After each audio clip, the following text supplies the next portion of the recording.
Last video lecture में हमने Yukawa mason theory, Yukawa mason सिद्धांत के बारे में बताया था कि किस तरह से नाभिकीय बल जो न्यूक्लियनों के बीच में लगता है उसमें पाई मेसन का एक्सचेंज होता है। तो ये पाई मेसन का एक्सचेंज कैसे होता है, आज हम इसके बारे में बात करेंगे। जैसा कि हम जानते हैं न्यूक्लियस के अंदर प्रोटॉन और न्यूट्रॉन होते हैं और जो नाभिकीय बल लगता है वो अट्रैक्टिव फोर्स होता है, आकर्षण बल होता है। जितना बल दो प्रोटॉनों के बीच में लगेगा आकर्षण या नाभिकीय बल, लगभग उतना ही दो न्यूट्रॉनों के बीच में होगा तथा न्यूट्रॉन और प्रोटॉन के बीच में भी लगभग उतना ही फोर्स होगा। यानी कि ये तीनों फोर्स प्रोटॉन के बीच में, न्यूट्रॉन के मध्य नाभिकीय बल और न्यूट्रॉन प्रोटॉन के मध्य नाभिकीय बल लगभग बराबर होते हैं, मैग्नीट्यूड में लगभग बराबर होते हैं। ठीक है, तो जब ये नाभिकीय बल दो प्रोटॉनों के बीच में लगता है तो पाई मेसन का एक्सचेंज होता है। कोई भी, चाहे दो प्रोटॉन के बीच में लगे, चाहे दो न्यूट्रॉन के बीच में लगे, चाहे प्रोटॉन न्यूट्रॉन के मध्य लगे, नाभिकीय बल पाई मेसन का एक्सचेंज होगा। तो जब दो प्रोटॉनों के मध्य नाभिकीय बल लगता है, तो जैसे हमने ये दो प्रोटॉन ले लिए, एक प्रोटॉन ये है, दूसरा प्रोटॉन ये है, तो इसमें एक प्रोटॉन एक पाई जीरो का उत्सर्जन करेगा, या ये पाई जीरो का उत्सर्जन हुआ। तो पाई जी, जैसा कि हम जानते हैं पाई मेसन एलिमेंट्री पार्टिकल वाली यूनिट में मैंने बताया हुआ है, तीन तरह के पाई मेसन होते हैं। पाई जीरो आवेश वाले, पाई माइनस आवेश वाले और पाई प्लस आवेश वाले। तो तीन तरह के पाई मेसन पाए जाते हैं नेचर में। तो जब ये प्रोटॉन, ये पहला प्रोटॉन हो गया, ये दूसरा प्रोटॉन मान लीजिए, दोनों के बीच में नाभिकीय बल लग रहा है, तो ये पहला प्रोटॉन एक पाई जीरो मेसन का उत्सर्जन करेगा। चूँकि इसका आवेश जीरो है तो प्रोटॉन के आवेश में कोई परिवर्तन नहीं होगा, इसने ये उत्सर्जन कर दिया। अब इस पाई मेसन को दूसरा वाला प्रोटॉन अवशोषित करेगा। तो ये पाई मेसन इसके इधर आ गया, यहाँ से उत्सर्जित हुआ और दूसरे पाई प्रोटॉन के पास आ गया। तो इस दूसरे प्रोटॉन ने इसको अवशोषित कर लिया, एब्जॉर्ब कर लिया, और चूँकि इसका आवेश जीरो है तो प्रोटॉन का आवेश पे भी कोई फर्क नहीं पड़ेगा। तो फाइनली हमें दो प्रोटॉन ही मिलेंगे। तो दो प्रोटॉन के मध्य जब नाभिकीय बल लगता है तो दो प्रोटॉन ही रहते हैं, और इस तरह से एक प्रोटॉन पाई जीरो का उत्सर्जन करता है और दूसरा प्रोटॉन उस पाई जीरो मेसन का अवशोषण करता है। तो इस तरह से पाई जीरो मेसन के एक्सचेंज से, विनिमय से, दोनों प्रोटॉन के मध्य एक नाभिकीय बल उत्पन्न होता है। इसी तरह से अगर हम दो न्यूट्रॉन ले लें तो एक न्यूट्रॉन एक पाई जीरो मेसन का उत्सर्जन करेगा। इस न्यूट्रॉन ने उत्सर्जित कर दिया, इसके आवेश में कोई परिवर्तन नहीं होगा, न्यूट्रल है तो न्यूट्रल ही रहेगा। ये पाई जीरो, ये न्यूट्रॉन अवशोषित करेगा, इसने अवशोषित कर लिया। तो अवशोषित करने के बाद भी ये इसके आवेश में कोई परिवर्तन नहीं आएगा, ये भी न्यूट्रॉन रहेगा। तो इस तरह से दो न्यूट्रॉनों के मध्य में पाई जीरो मेसन के एक्सचेंज से, विनिमय से नाभिकीय बल उत्पन्न होता है। अब आते हैं हम न्यूट्रॉन और प्रोटॉन के केस में। न्यूट्रॉन प्रोटॉन के मध्य नाभिकीय बल कैसे उत्पन्न होता है? तो इसमें तीन प्रोसेस हैं। पहला, ये न्यूट्रॉन अगर पाई जीरो का उत्सर्जन करें, जैसे यहाँ पर इसने पाई जीरो मेसन का उत्सर्जन किया और ये पाई जीरो मेसन इस प्रोटॉन ने अवशोषित कर लिया, यहाँ पर इसने अवशोषित कर लिया, तो न्यूट्रॉन ही बना रहता है, प्रोटॉन ही रहता है। क्योंकि पाई जीरो के एक्सचेंज से आवेश में, कणों के आवेश में, कोई न्यूक्लियनों के आवेश में कोई परिवर्तन नहीं होता। न्यूट्रॉन है वो न्यूट्रॉन ही रहेगा, प्रोटॉन है वो प्रोटॉन ही रहेगा। तो इस तरह से प्रोटॉन और न्यूट्रॉन के मध्य नाभिकीय बल लगता है। एक रीजन तो ये है, एक प्रोसेस। दूसरा प्रोसेस, मान ली अगर ये न्यूट्रॉन एक पाई माइनस का उत्सर्जन कर दे, तो चूंकि न्यूट्रल है, एक पाई माइनस नेगेटिव आवेश निकल जाएगा तो ये पॉजिटिव हो जाएगा, तो ये न्यूट्रॉन प्रोटॉन में बदल जाता है और एक पाई माइनस मेसॉन का उत्सर्जन हो जाएगा। तो ये पूरा मिलके एक न्यूट्रॉन है। तो दोनों का आवेश मिला दो, प्रोटॉन का पॉजिटिव आवेश, पाई माइनस का नेगेटिव आवेश, तो जीरो आवेश हो जाएगा। तो न्यूट्रॉन ने एक पाई माइनस का उत्सर्जन किया। अब ये पाई माइनस इधर प्रोटॉन पर आ जाएगा, ये जो प्रोटॉन था, ये प्रोटॉन इसको अवशोषित करेगा, तो इसका पॉजिटिव आवेश और इसका नेगेटिव आवेश जीरो हो जाएंगे, तो ये न्यूट्रॉन बन जाएगा, ये न्यूट्रॉन बन गया। तो न्यूट्रॉन कन्वर्ट हो गया प्रोटॉन में और प्रोटॉन कन्वर्ट हो गया न्यूट्रॉन में। तो पाई माइनस का जब एक्सचेंज होगा, विनिमय होगा, यानी न्यूट्रॉन पाई माइनस का उत्सर्जन करेगा, प्रोटॉन उसको अवशोषित करेगा, तो न्यूट्रॉन कन्वर्ट हो जाएगा प्रोटॉन में और प्रोटॉन कन्वर्ट हो जाएगा न्यूट्रॉन में, और इस तरह से दोनों के बीच में एक्सचेंज नाभिकीय बल उत्पन्न होगा। दूसरा प्रोसेस है, अगर प्रोटॉन एक पाई प्लस का उत्सर्जन कर दे, तो जैसे ही प्रोटॉन पाई प्लस का उत्सर्जन करेगा तो खुद न्यूट्रॉन में कन्वर्ट हो जाएगा, न्यूट्रल हो जाएगा, और ये पाई प्लस इस न्यूट्रॉन द्वारा अवशोषित होगा, तो ये प्रोटॉन में कन्वर्ट हो जाएगा। ये न्यूट्रल है, ये पॉजिटिव है, तो ये प्रोटॉन बन जाएगा। तो ये तो बन गया प्रोटॉन और ये प्रोटॉन बन गया न्यूट्रॉन। तो पाई प्लस के एक्सचेंज से भी एक्सचेंज न्यूट्रॉन प्रोटॉन में, न्यूट्रॉन प्रोटॉन में और प्रोटॉन न्यूट्रॉन में कन्वर्ट हो जाता है। तो इस तरह से दो न्यूक्लियनों के मध्य, न्यूक्लियन का मतलब प्रोटॉन और न्यूट्रॉन, दोनों को ये कॉमन नाम है, न्यूक्लियन बोलते हैं, उनके मध्य इस तरह से नाभिकीय बल उत्पन्न होता है। यहाँ पर एक चीज इंपॉर्टेंट देखिए आपने कि जब प्रोटॉन के मध्य नाभिकीय बल लग रहा है तो पाई जीरो का एक्सचेंज हो रहा है, न्यूट्रॉन के मध्य बल लग रहा है तो पाई जीरो का एक्सचेंज हो रहा है। लेकिन जब न्यूट्रॉन प्रोटॉन के मध्य नाभिकीय बल लग रहा है तो पाई जीरो का भी एक्सचेंज हो रहा है, पाई माइनस का भी एक्सचेंज हो रहा है और पाई प्लस का भी एक्सचेंज हो रहा है, यानी तीनों तरह के पायोन्स का एक्सचेंज होता है।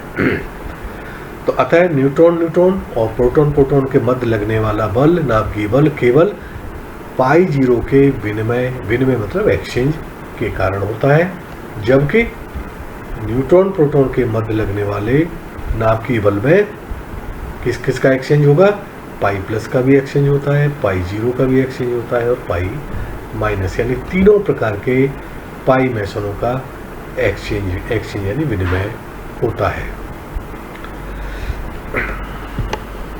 ये जो पाई मेसोन का जो एक्सचेंज हो रहा है नाभिकीय बल के दौरान, ये इसको बोलते हैं हम काल्पनिक कण। ये कण कैसा होता है, काल्पनिक, वर्चुअल पार्टिकल, ये रियल पार्टिकल नहीं होता। वर्चुअल पार्टिकल इसको इसलिए बोलते हैं क्योंकि ये बहुत कम समय के लिए उत्पन्न होता है। ये जो इसका जो लाइफ है वो बहुत कम होती है, अल्प समय, इतने अल्प समय में हम इसको डिटेक्ट नहीं कर सकते, इतना कम समय होता है, कोई डिटेक्टर लगाकर इसको हम डिटेक्ट नहीं कर सकते, इसलिए इसको हम बोलते हैं काल्पनिक कण, काल्पनिक कण बोला जाता है, ठीक है ना। तो नाभिकीय बलों में उत्सर्जित एवं अवशोषित होने वाले ये विनिमय कण यानी पाई मेसोन काल्पनिक कण यानी वर्चुअल पार्टिकल होते हैं, क्योंकि ये अल्प समय के लिए अस्तित्व में रहते हैं, बहुत कम समय के लिए अस्तित्व में रहते हैं, तथा इस अल्प समय में इनका संसूचन संभव नहीं है। इस कारण इन्हें क्या बोलते हैं, काल्पनिक कण कहा जाता है, ठीक है ना। अब देखिए पार्टिकल फिजिक्स में मैंने बहुत सारे क्लासिफिकेशन बताया था, उसमें मैंने आपको एक चार्ट दिया था, उसमें सभी पार्टिकल्स के मास दिए हुए थे। तो उसमें आप देखना प्रोटॉन और जो न्यूट्रॉन है उनका जो मास है, अगर मास को हम एनर्जी के फॉर्म में कन्वर्ट कर लें तो इन दोनों का लगभग मास समान होता है। हालांकि न्यूट्रॉन का मास थोड़ा सा प्रोटॉन से ज़्यादा होता है, बहुत थोड़ा सा, ठीक है ना, लेकिन लगभग बराबर मान सकते हैं दोनों के द्रव्यमान। और ये होता है अगर ऊर्जा में कन्वर्ट करें हम E = mc² से, तो ये 938 MeV ऊर्जा की तुल्य आता है, और उसमें c² से भाग दे दें तो ये यूनिट मास की यूनिट हो जाएगी। ठीक है, 938 MeV/c²। ये प्रोटॉन, इसको हम लगभग प्रोटॉन और न्यूट्रॉन का मास लगभग बराबर होता है मान सकते हैं। ठीक है ना। और जो जिस कण का पाई मैसोन का जो एक्सचेंज हो रहा है प्रोटॉन और न्यूट्रॉन के मध्य, उसको अगर हम मान लें, उसका मास मान लें पाई, m पाई मास, तो इसकी जो तुल्य ऊर्जा होगी वो हो जाएगी m/c²। c² से मल्टीप्लाई कर देंगे, इसमें ये जूल में आएगी, इसमें इसको हम इलेक्ट्रॉन वोल्ट में या MeV में कन्वर्ट कर सकते हैं।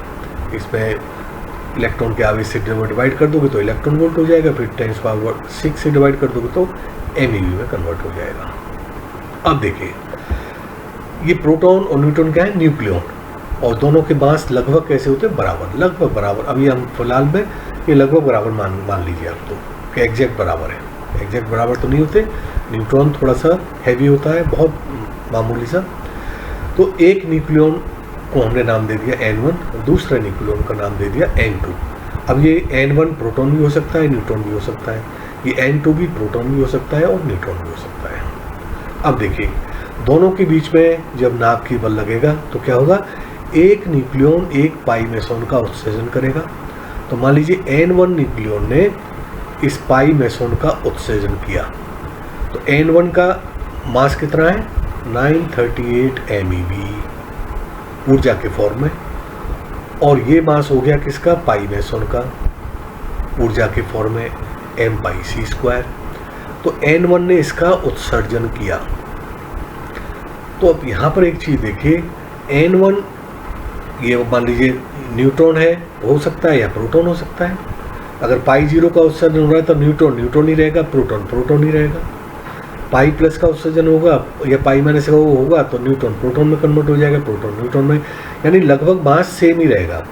तो यानी π+ का पाई मैसोन का उत्सर्जन करने के बाद भी, इतनी ऊर्जा अपने में से निकालने के बाद भी इसके मास में कोई परिवर्तन नहीं होता है। यानी N1 है तो N1 ही रहा, N1 का मतलब प्रोटॉन है तो प्रोटॉन रहा, न्यूट्रॉन है तो न्यूट्रॉन रहा, या प्रोटॉन न्यूट्रॉन में कन्वर्ट हो गया। तो चूंकि प्रोटॉन न्यूट्रॉन के मास से है तो मास में कोई फर्क नहीं आया, जबकि इसने अपने अंदर से इतनी ऊर्जा एमिट की है, उत्सर्जित की है। इसी तरह से इस ऊर्जा को ये दूसरा न्यूक्लियॉन अवशोषित करेगा। अब इसका पहले से ही मास कितना है, 938 MeV, और इसने इतनी ऊर्जा और अवशोषित कर ली। अवशोषित करने के बाद भी ये N2 ही रहा, यानी न्यूक्लियॉन ही रहा, या तो प्रोटॉन होगा या न्यूट्रॉन होगा, इसके मास में कोई परिवर्तन नहीं हुआ। कहने का मतलब यह है, पाई मैसोन के उत्सर्जन और अवशोषण के फलस्वरूप न्यूक्लियनों के मास में कोई परिवर्तन नहीं हो रहा है। इसने उत्सर्जित किया तो भी इसका मास वही रहा, इसने अवशोषित किया तब भी इसका मास वही रहा। यानी एक तरह से देखा जाए तो ऊर्जा के संरक्षण के नियम का यहाँ पे क्या हो रहा है, वायलेशन हो रहा है।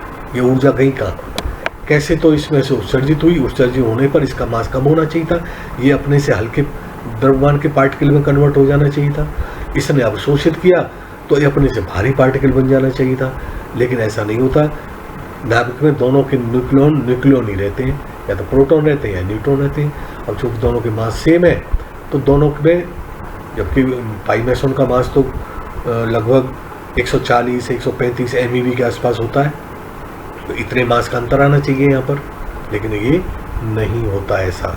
तो इसका मतलब ये हुआ कि कहीं ना कहीं ऊर्जा के संरक्षण के नियम का वायलेशन हो रहा है, पालन नहीं हो रहा है, लेकिन ऐसा यहाँ पर नहीं होता है। इसका कारण है, अब देखिए, पहले मैं इसको पढ़ देता हूँ एक बार। जब N1 न्यूक्लियन एक पाई मैसोन का उत्सर्जन करता है तो m/c² ऊर्जा उत्सर्जित होती है उसमें से। इस ऊर्जा को उत्सर्जित करने के पश्चात भी न्यूक्लियन N1 ही रहता है, यानी उसके मास में कोई कमी नहीं आती, अर्थात किसी हल्के कण में परिवर्तित नहीं होता। इसी प्रकार जब N2 न्यूक्लियन m/c² ऊर्जा अवशोषित करता है तो वो भी N2 ही रहता है, यानी अपने से भारी न्यूक्लियन में कण में परिवर्तित, भारी कण में परिवर्तित नहीं होता है। अतः इस अतिरिक्त ऊर्जा, कौन सी अतिरिक्त ऊर्जा, ये एम पाई सी स्क्वायर, ये वाली अतिरिक्त ऊर्जा जो एक ने उत्सर्जित की दूसरे ने अवशोषित की, यानी एम पाई सी स्क्वायर को के उत्सर्जन एवं अवशोषण से ऐसा प्रतीत होता है कि ऊर्जा के संरक्षण के नियम का पालन नहीं हो रहा है, क्योंकि जब पाई मेसोन उत्सर्जित होता है तो N1 न्यूक्लियन की ऊर्जा कम नहीं होती, ऊर्जा मतलब, और जब N2 अवशोषित करता है तो उसका द्रव्यमान बढ़ता नहीं। तो ऐसा प्रतीत हो रहा है जैसे ऊर्जा के संरक्षण के नियम का पालन नहीं हो रहा है। तो इस तरह से हमने देखा कि जब दो न्यूक्लियन N1 और N2 के मध्य पाई मेसोन का एक्सचेंज होता है तो एम पाई सी स्क्वायर ऊर्जा की अनिश्चितता आ जाती है, अनसर्टेनिटी आ जाती है। ये ऊर्जा कहाँ से आ गई, अचानक से कहाँ से उत्पन्न हो गई और अचानक कहाँ अवशोषित हो गई, तो इसको बोल रहे हैं ऊर्जा में अनिश्चितता। अब एक क्वांटम मैकेनिक्स में आपने पढ़ा होगा हाइजेनबर्ग का अनिश्चितता का सिद्धांत, ठीक है ना। तो इस हाइजेनबर्ग के अनिश्चितता के सिद्धांत के अनुसार अगर कोई ऊर्जा में अनिश्चितता डेल्टा ई केवल अल्प समय डेल्टा टी समय तक ही रहती है तो ऊर्जा के संरक्षण के नियम का पालन माना जाएगा, यानी वायलेशन नहीं होगा। लेकिन वो टाइम कितना होना चाहिए, वो इस अनिश्चितता के सिद्धांत से हम ज्ञात कर सकते हैं। अगर ऊर्जा में अनिश्चितता डेल्टा ई है, समय में अनिश्चितता डेल्टा टी है, तो ये इनका जो गुणनफल है ये एच क्रॉस के ऑर्डर का, कोटि का, हम यहाँ कोटि की बात कर रहे हैं, एग्जैक्ट कैलकुलेशन नहीं कर रहे हैं, लगभग एच क्रॉस के ऑर्डर का होना चाहिए। तो यहाँ से delta T is equal to हो जाएगा H cross upon delta E, यानी H cross upon delta E कितनी है, एम पाई सी स्क्वायर। तो अगर हमें पाई मेसोन का समय द्रव्यमान पता है तो हम वो समय निकाल सकते हैं कि कितने समय तक ये अनिश्चितता बनी रह सकती है, यानी उससे ज़्यादा समय तक के लिए अनिश्चितता होगी है तो ऊर्जा के संरक्षण का नियम भंग हो जाएगा। तो ये अनिश्चितता डेल्टा टी समय या इससे कम समय के लिए ही अलाउड है, तभी ये हाइजेनबर्ग अनसर्टेनिटी का प्रिंसिपल यही सजेस्ट करता है। तो अब मान लीजिए जो पाई मेसोन उत्सर्जित हुआ वो डेल्टा टी समय तक अस्तित्व में रहा, तो यानी डेल्टा टी समय में अगर मान लीजिए, इसको मैं एक बार पढ़ देता हूँ, तो डेल्टा टी समय तक के लिए अस्तित्व में रहा, तो इस समय के लिए ये जो अस्तित्व पाई मेसोन के अस्तित्व में रहने का जो समय है वो डेल्टा टी या उससे कम समय तक होगा, तो वो ऊर्जा के नियम का वायलेशन नहीं माना जाएगा, ठीक है ना। अतः नाभिकीय बलों में पाई मेसोन का उत्सर्जन या अवशोषण होता है, लेकिन ये काल्पनिक पाई मेसोन केवल अल्प समय डेल्टा टी तक ही अस्तित्व में रहते हैं, अर्थात डेल्टा टी समय के अंदर ही इनको अवशोषित होना आवश्यक है। अगर अवशोषित नहीं हुए तो फिर ऊर्जा का नियम, संरक्षण का नियम भंग हो जाएगा। तो डेल्टा टी समय के अंदर ही इनको अवशोषित होना पड़ेगा, अर्थात ऊर्जा संरक्षण के नियम का पालन नहीं होगा अगर डेल्टा टी समय तक ये अवशोषित नहीं हुआ तो जो डेल्टा टी का मान है वो ये समीकरण 2 से हम ज्ञात कर सकते हैं, ठीक है ना। प्रयोगों से ये ज्ञात हुआ है कि जो पाई मेसोन है, जो पाई प्लस है और पाई माइनस है, उनका द्रव्यमान तो लगभग 140 MeV/c² होता है, और पाई जीरो का जो द्रव्यमान है वो 135 MeV/c² के आसपास होता है, ठीक है ना। अब मान लिया हमने कि नाभिक के अंदर ये पाई मेसोन जो उत्सर्जित होता है ये लगभग प्रकाश के वेग से चलता है, और कितने समय तक के लिए अस्तित्व में रहता है, डेल्टा टी समय तक के लिए। तो डेल्टा टी समय में जो दूरी तय करेगा, यानी दूसरा न्यूक्लियन अगर डेल्टा टी इंटू सी इतनी दूरी के अंदर है, उपस्थित है, तब तो ये अवशोषित हो जाएगा। अगर इस दूरी से ज़्यादा दूरी पर हुआ तो फिर ये अवशोषित नहीं होगा, यानी दो न्यूक्लियन के मध्य में नाभिकीय बल नहीं लगेगा। तो इसी को बोलते हैं हम नाभिकीय परास, यानी डेल्टा टी इंटू सी। ये लगभग, ये अब यहाँ एग्जैक्ट ये नहीं है कि प्रकाश के वेग से ही चलते हो पाई मेसोन अंदर, तो ये रफ एस्टिमेट है, लगभग गणना है, एक्यूरेट नहीं है। तो डेल्टा टी इंटू सी करेंगे तो ये हो जाएगा, डेल्टा टी का मान रखते हैं हम यहाँ से एच क्रॉस अपॉन एम पाई सी स्क्वायर। तो एच क्रॉस सी अपॉन एम पाई सी स्क्वायर, एच क्रॉस सी का मान होता है 200 MeV फर्मी, और पाई मेसोन का अगर मान हम 135 MeV ले लें तो ये लगभग जो कैलकुलेशन आती है हमारी 1.5 फर्मी। ये लगभग कैलकुलेशन है, यानी जो न्यूक्लियर फोर्स की जो रेंज आती है हमारी 1.5 या 2 फर्मी के आसपास होती है। यानी दूसरा 2 न्यूक्लियॉन के मध्य की दूरी अगर हम 2 फर्मी से ज़्यादा कर देंगे तो पाई मेसोन वहाँ तक उस तक पहुँच नहीं पाएगा, यानी उस तक पहुँचने में उसको डेल्टा टी से ज़्यादा समय लगेगा, और इससे ज़्यादा समय में फिर ऊर्जा का नियम भंग होगा।